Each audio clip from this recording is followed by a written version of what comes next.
Athena here, and today I'm very excited to announce that I have started a little notebook that's all for my videos. It makes me so happy because I was all over the place. I had all these notepads and little notebooks and all kinds of things all around at my work and at my home.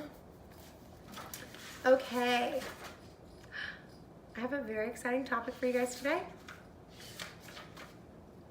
Let's talk about intuitive eating. Okay, so intuitive eating is like a buzzword, right? Like, oh, I don't count calories, I just like eat intuitively. Or you shouldn't be counting calories, just eat intuitively, just listen to your body. Okay, that's the problem.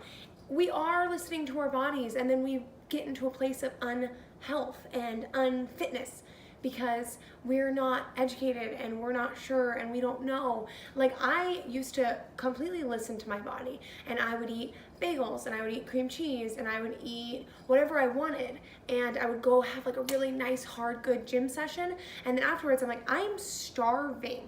And so I'd go binge eat on like real milk and cereal and breakfast burritos, or if it was my time of the month, I would like binge eat on chocolate and stuff like that. I'm intuitively eating, I'm listening to my body, but that's not healthy, right? So I think we place too much emphasis on how we feel. Well, I feel, no. We need to like educate ourselves. And that's what I love doing. I love educating myself. I hope none of that sounded condescending, because as I'm listening to myself, I hear my voice and I'm like, ugh. But I'm here to just talk about my experience with intuitive eating and hopefully get you on the same page as me and give you a little bit of knowledge. The first thing that you need to be doing is, when you first start on your journey to intuitive eating, you should be tracking your calories. You should be tracking your macros. You should be tracking your micronutrients, because here's what you're gonna do. You're gonna take all of that information, we're gonna educate ourselves. We're gonna educate ourselves on our bodies. Track what you ate, whether you just started a new diet or you're just gonna continue eating exactly how you ate or whatever. Track what you're eating. Be aware of what you're eating. If it's too difficult to download an app like Noom, N-O-O-M, it's a really good app, I really like it, but I think that MyFitnessPal is a little bit better because it gives a really good breakdown of your macros and your micronutrients and stuff like that. Noom, I don't know if I'm just not using the app correctly, but I just am getting calories. If it's too difficult for you to download an app and record it like that, which it takes effort, like there will be times where I don't log my food for weeks because I'm like, I don't want to get in my phone. Keep a paper journal, keep a notebook on you, keep a scratch paper and record what you wrote or record what you ate. Try to do it as you're going throughout your day instead of like at the end of the day thinking about what you ate, because it's really difficult to remember. Because I have gone through my journal at the end of the day and been like, I don't remember eating that, I guess I did. And if that's too difficult, take pictures of it. Just in your camera roll, just take a picture of everything that you eat that day. And then at the end of the day, you can record it and figure out your macros and everything like that. And I think another really fun thing to do is to create like an Instagram. You can just make it a private Instagram, or you can share it with your friends, or you and a bunch of group of people can get together and do this. Create an Instagram and then just post every meal that you eat, whether on your story or on your page, maybe on your page. I think that'd be fun, because then you can really look at your evolution of how your fitness, how your nutrition has gone, how your eating has gone. Okay, so number one, keep track. We're gonna use that to educate ourselves for number two. Pay attention to your energy levels. For me, that is a huge, huge, huge thing. Huge thing. I noticed, that is how I figured out I was allergic to gluten. I started tracking my food. I started feeling, so I was having this issue where I was feeling really dizzy and brain fog and all these other symptoms. I kept going to the doctor, They're like, we don't know, what are you eating? And at the time I was like yo-yo dieting between like not keto, I was doing like paleo, and I was doing like this and this and this and this, and I was doing like bodybuilder diet. I just want to be like a bodybuilder. And my doctor's like, well, maybe you should eat more, or whatever they would say. And then I'm like, okay, you're not helping me at all. You're not helping me educate myself on what my body's doing, which, I mean, but, you know, we should take it into our own hands, right?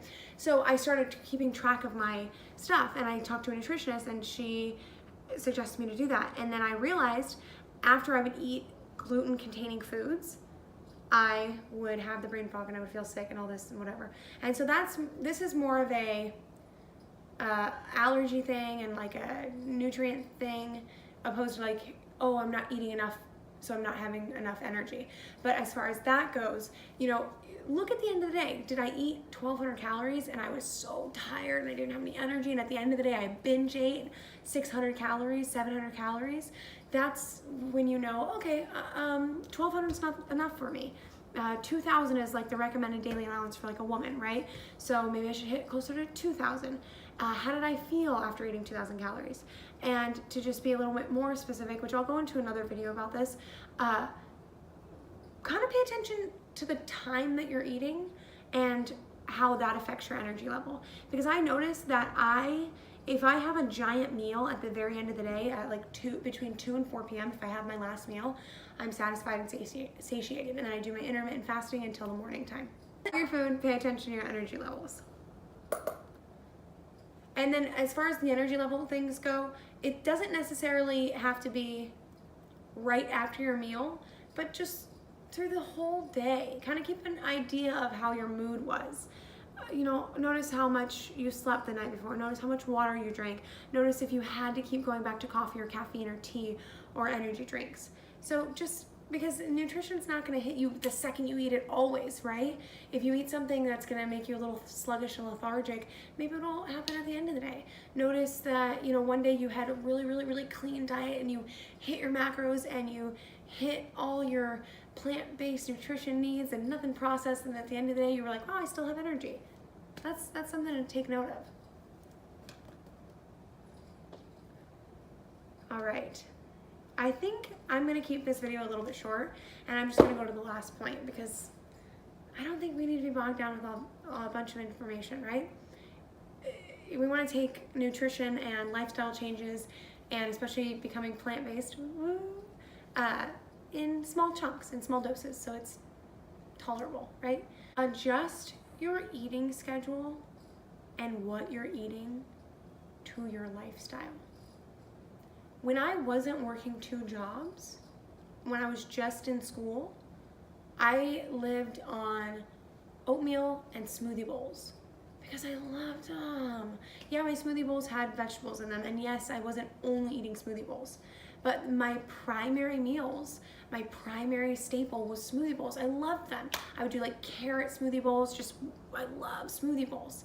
And now that I am at a 9 to 5 and also working in a nightclub, I don't have access to a smoothie bowl. I don't have access to a blender. It takes way too much effort. I'm just not gonna do it. I'm not gonna make a smoothie, pour it into a thermos, cap it, keep it in the fridge or wherever all day, pour it into a bowl, decorate it, or even just drink it out of my thermos. It just doesn't, it's not attainable to me. And when I stopped trying to put myself in this little box of, I have to do this, this is what worked for me in the past, I started thriving again. I started eating giant salads and thinking, oh, okay, this is satisfying me just as much. It did take an adjustment period. It took me quite a bit of time to figure out what I could eat at my job because of, you know, packing and Tupperware and all this stuff, right? It's an adjustment, and I didn't hate myself. I wasn't angry at myself, but it was a little confusing for a minute. Okay, so let me just sum this up for you guys. 1, keep track of your food. 2, pay attention to your energy levels and how you're feeling. 3,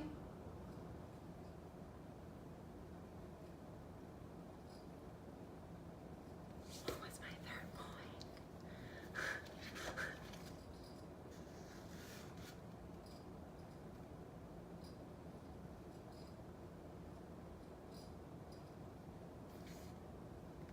So let's keep it sweet and simple, right? To sum it up, keep track of your food however you guys can do that, okay? And see how your energy levels are, and then don't beat yourself up and adjust things to your schedule and to your lifestyle. All right, you guys, well, thank you so much for coming here and listening to me. I really just have a passion for health and nutrition and fitness and making everybody in the world happy and feel good and never being shameful of your journey.